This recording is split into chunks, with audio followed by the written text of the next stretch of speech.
Kabla tujaanza na taarifa ya habari, hapa kwanza ni muktasari wake. Rais wa Central Africa atangaza kugombea uchaguzi Disemba 27. Noswize Mapisa, waziri wa ulinzi, akatwa mshahara kwa matumizi ya ndege ya jeshi. Na kwenye michezo wa Afrika Kusini wanapiga goti kukataa ubaguzi kwa msimu unaofunguliwa. Habari za kutwa watazamaji wetu popote pale mlipo, hii ni taarifa ya habari kwa lugha ya Kiswahili kutoka hapa Galaxy TV Afrika Kusini. Jina langu ni RUKIA JUMBE, karibuni.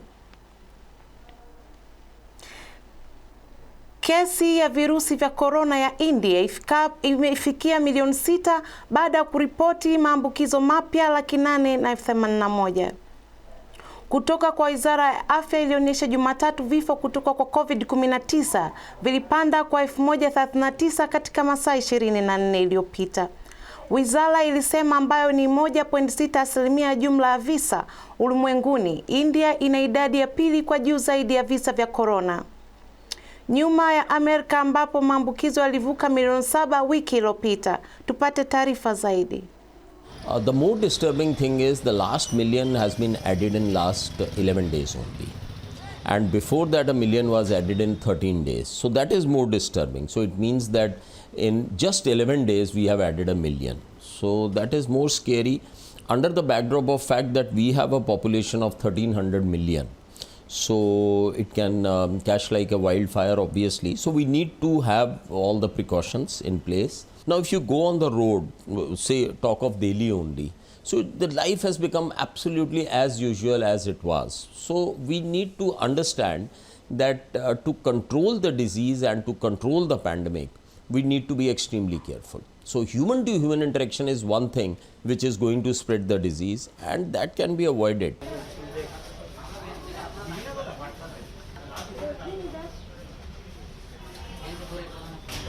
It is scary to go out, and especially I have a kid at my home. So to go back, you feel scared before touching a kid, because you never know. It's invisible. It could be anywhere. So now is the time when we should have this proper lockdown. This is the time when we should have proper lockdown, not that time when we had it. This is the time, so we should take proper measure. And people need to be more careful. The bad part is that it takes a lot of time to recover from this, and during that time, when the patients need their families the most, they are unable to visit, and that has a negative impact on their psychology. So how we try to address that is that everybody is allowed their own phones. So we arrange for video chatting with the family, and as you would see, we've got a robot where on the screen they can have a teleconsultation with a psychiatrist if needed. एक depression type तो दिमाग में रहता ही है, लेकिन धीरे धीरे वो कम हो रहा है, और जब से तो बिल्कुल कम है, जब से मेरे बेटे की रिपोर्ट नेगेटिव आई है बिल्कुल.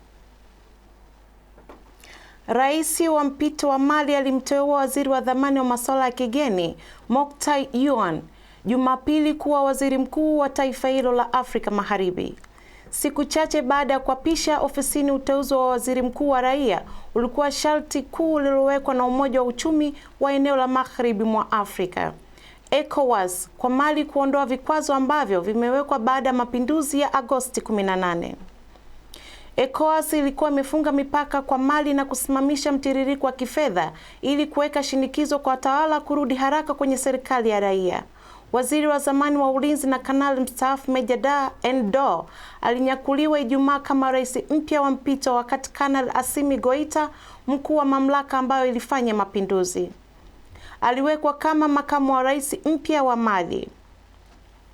Wakuu wa serikali tatu wanapaswa kuongoza serikali ya mpito kwa uchaguzi katika miezi 18. Uteuzi wa On mwenye umri wa miaka 64 ulifanywa na amri rasmi Jumapili jana na kutiwa saini na Endo. On alikuwa waziri wa masuala ya kigeni kutoka 2004 hadi 2011 chini ya rais wa zamani Amadou Tamor. Alitumikia pia kama mwakilishi wa kudumu wa Mali kwa Umoja wa Mataifa kutoka mwaka 1995 hadi mwaka 2002 na baadaye kama mshauri wa kidemokrasia wa ECOWAS. Jumuiya hiyo inayoita Kamati ya Kitaifa ya Wokovu wa Watu ilimwondoa Rais Ibrahim Boubacar Keita mnamo Agosti, ikimzuia waziri mkuu na maafisa wengine wa serikali. Keita ambaye aliugua mwishowe aliachiliwa na amekwenda kwa Falme za Kiarabu kupata matibabu. Uingiliaji wa kigeni wa ECOWAS ilihusika katika mazungumzo ambayo yalishinikiza kurudi haraka kwa utawala wa raia. Maafisa wa Umoja wa Mataifa wametaka kuachiliwa kwa maafisa 13 kati ya 18 walioshikiliwa ambao bado wanashikiliwa katika kambi ya kijeshi ya kati katika mji mkuu wa Mali wa Bamako. Kumekuwa na wasiwasi mkubwa kwamba machafuko nchini Mali yatarudi nyuma juhudi za kuizuia uasi wa Kiislamu nchini baada ya mapinduzi kama hayo mnamo 2012. Wenye itikadi kali za Kiislamu walinyakua udhibiti wa mji mikubwa kaskazini mwa Mali.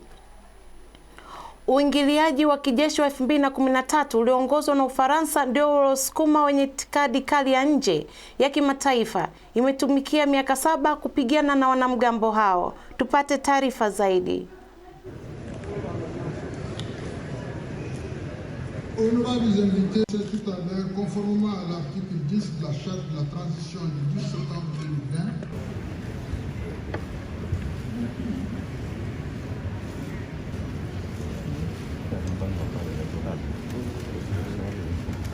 nous ont quittés reposer en paix et une pensée pieuse pour les fils. Ceux d'entre nous qui jouissent d'une bonne santé continuent. Nous sommes là pour assister les malades.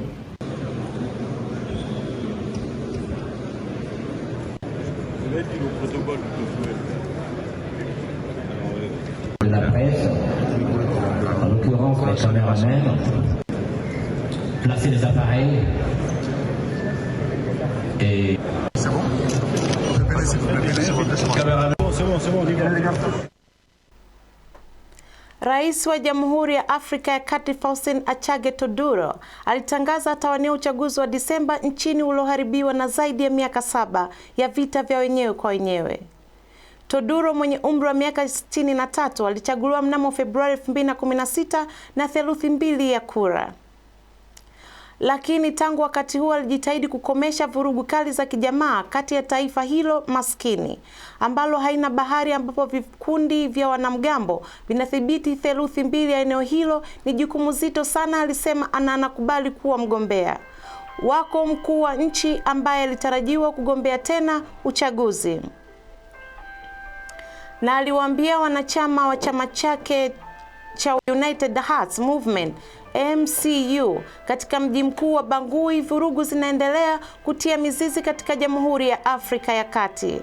Licha makubaliano ya amani yaliyosainiwa mnamo Februari 2019 kati ya serikali ya vikundi 14 vyenye silaha ambayo mara nyingi vinadai kutetea maslahi ya jamii au dini maalum.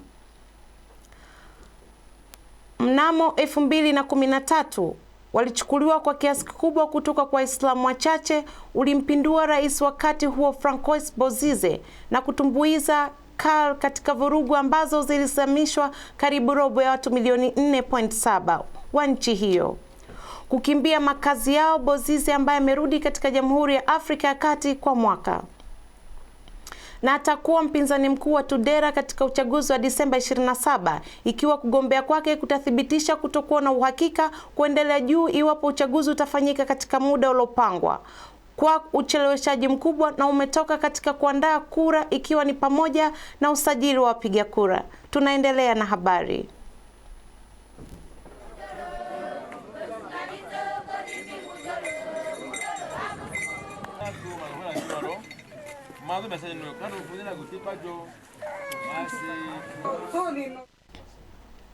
Waasi wa zamani ambao waliwahi kuamuru vikundi vya kisiasa vyenye silaha katika mkoa wa Ituri uliokuwa damu katika Jamhuri ya Kidemokrasia ya Kongo na hivi karibuni waliachiliwa kutoka gerezani mnamo Januari, ni sehemu ya mjumbe wa amani anayesindikizwa na jeshi katika mkoa huo aliyotumwa na Rais Felix Tshisekedi.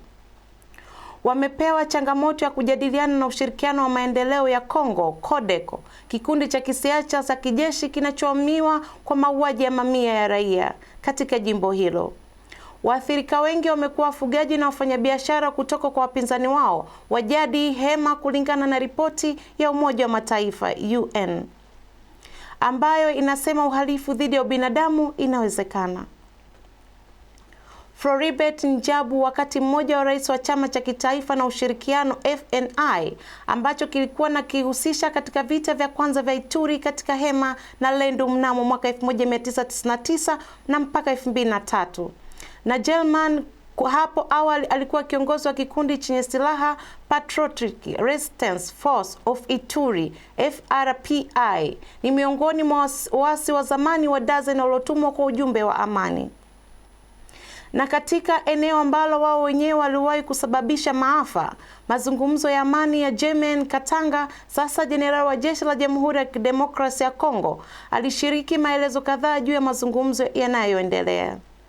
Ilikuwa majadiliano marefu, lakini mwishowe ilikubaliwa kuwa kutoka wakati mmoja hadi mwingine kama mara tu mkuu wa nchi atakapojibu masharti yao, ambayo na rejeo au jumuisho wa katika jeshi la polisi au jumuisho wa jamii. Kila kitu kitakuwa sawa kuunganisha waasi katika jeshi, sio mkakati wa kawaida katika mataifa mengi ya Kiafrika. Lakini mwakilishi wa UN wa eneo hilo Zerugi, ambaye anaamini hakuna uhalifu wowote wa kivita unaopaswa kuadhibiwa kwa sababu ya kuheshimu wahanga na wahusika. Tupate taarifa zaidi.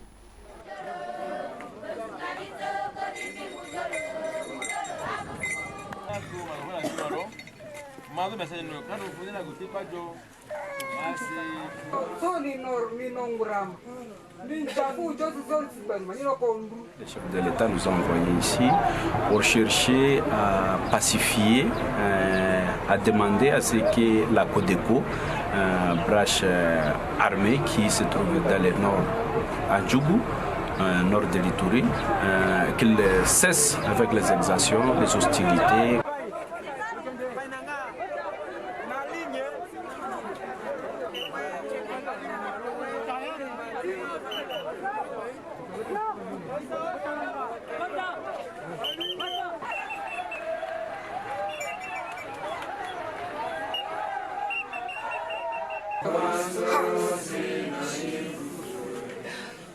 Mafulinji jotsina na ko mabalu linga de dimale se lo te chuna na ndule viole le benata fugo ti fujo nzi gouvernement loropodi fugo te dira ba fina fujo tsina mbale kale pona ko jinji tous les moyens dia ba fonjo njoko na tsindi yake nji chulu na foto attaque so pa baba na so pa banzaro fo po fuliko makana fuliko bale makana go fujina na ngako.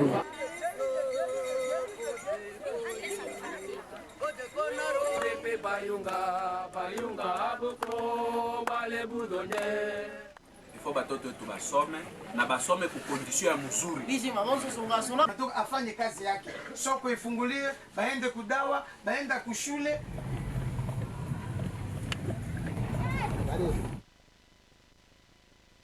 Mtazamaji wetu, pate mapumziko mafupi kabla ya kuendelea na habari. Violence and sexual abuse against children has become a major social challenge during the COVID-19 lockdown.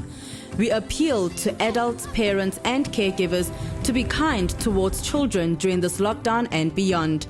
Give children the space they need to engage with their reading and learning activities. Do not hit them. Do not yell at them. They are equally frustrated. We urge you to listen, support, and help the children to survive the COVID-19 lockdown. Report immediately any incident of sexual abuse. The Department of Basic Education. Every child is a national asset. Feel the heat. I love Adam Selman. The girls are really thin. I think it looks very glamorous from the outside. The life of a model in New York City. There is such cool prints. So many. You know, I'm buying this. Look at me and all the selfie sort of thing. Honestly, I didn't really know that was actually a job. It just didn't occur to me. Congratulations. Feel the excitement. Feel the heat.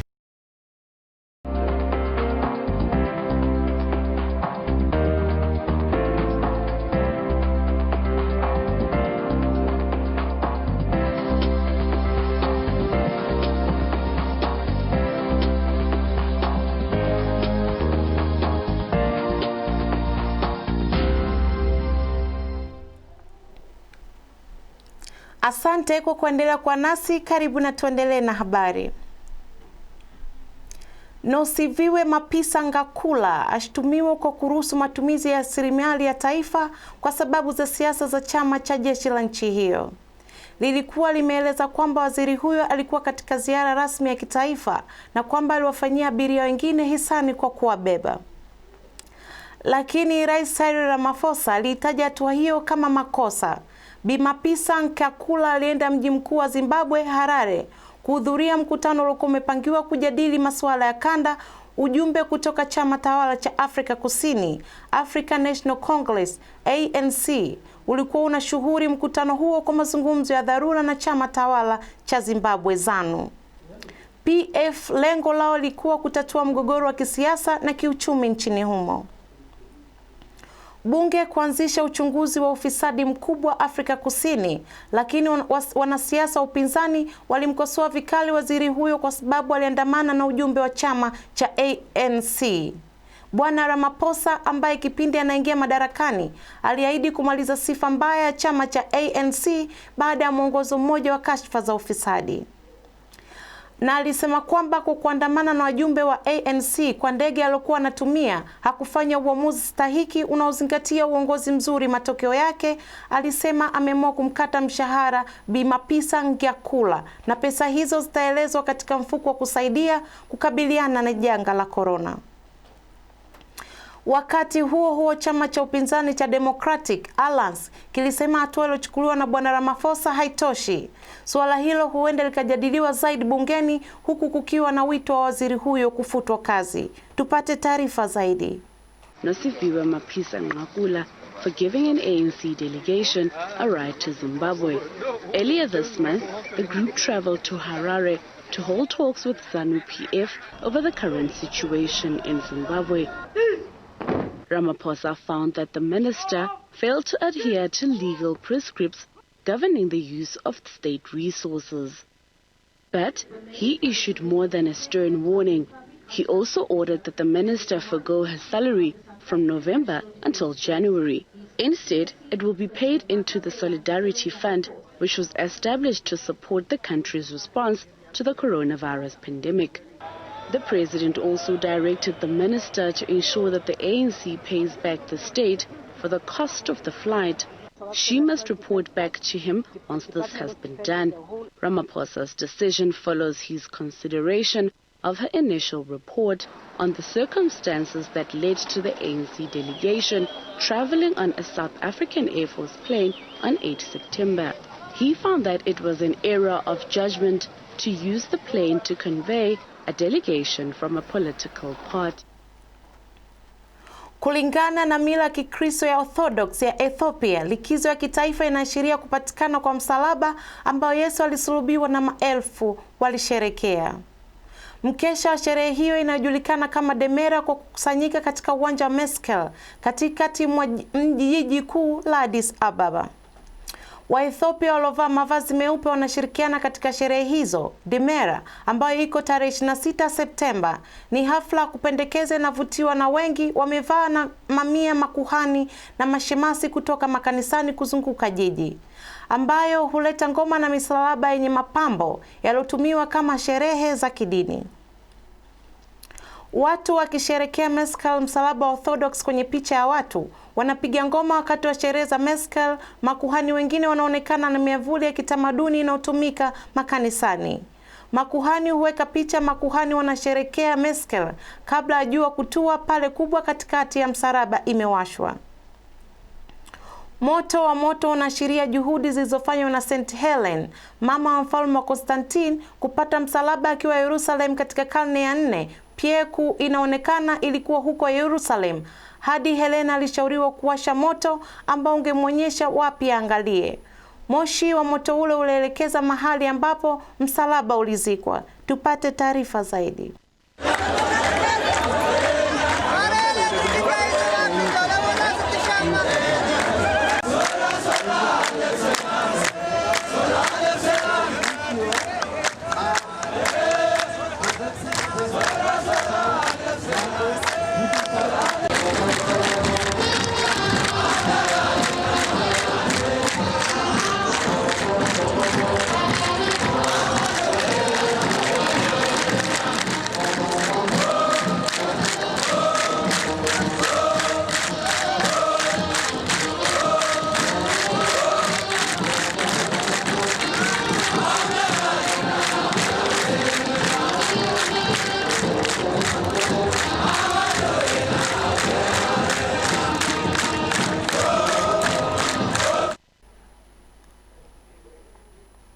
Wachezaji kadhaa walipiga goti na mwili wa kitaifa ukapendekeza kubanika ubaguzi wa rangi wa rugby. Ilianza tena Afrika Kusini Jumamosi baada ya kusimamishwa kwa miezi 6 kwa sababu ya janga la corona.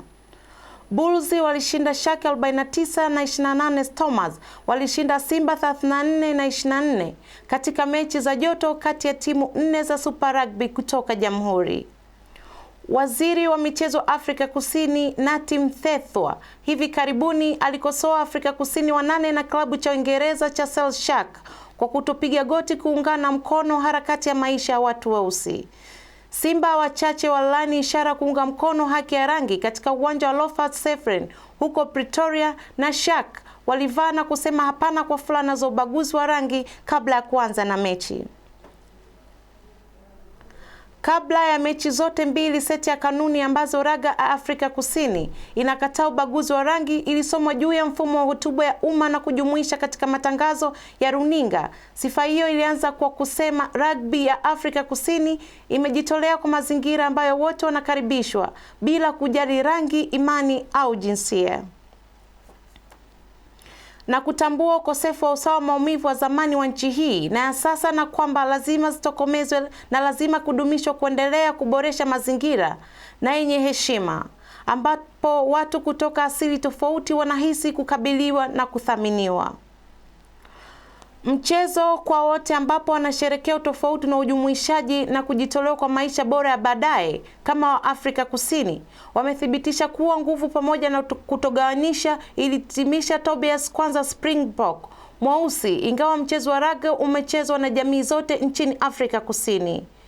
Ni wazungu tu walioruhusiwa kuwakilisha timu ya kitaifa Springboks kwa miaka 90 tangu kuanzisha kwake mnamo 1891. Tupate taarifa zaidi. A lot of people have been asking me why have I been so quiet during the Black Lives Matter movement. And for me, I've just been observing and listening, and seeing what people have been saying. And, I've seen a lot of people talking about it in sport, some in general life. And for me, I had to think about it because for me it was more than just about sport. I think it's everyday life for me. I mean, for me, I felt that my life didn't matter since I was a little kid, growing up in the townships, My mentality was all about surviving from the moment I was born, where all my grandmother to do it just to keep me motivated each and every day, not to encourage me to strive and be the best in what I wanted to do and live and follow my dreams. I remember growing up, I think I was 8 or 9 years old. I was selling fruit and veg so I could get food in my belly. I was making bricks as a kid so I could have food and have food for my family.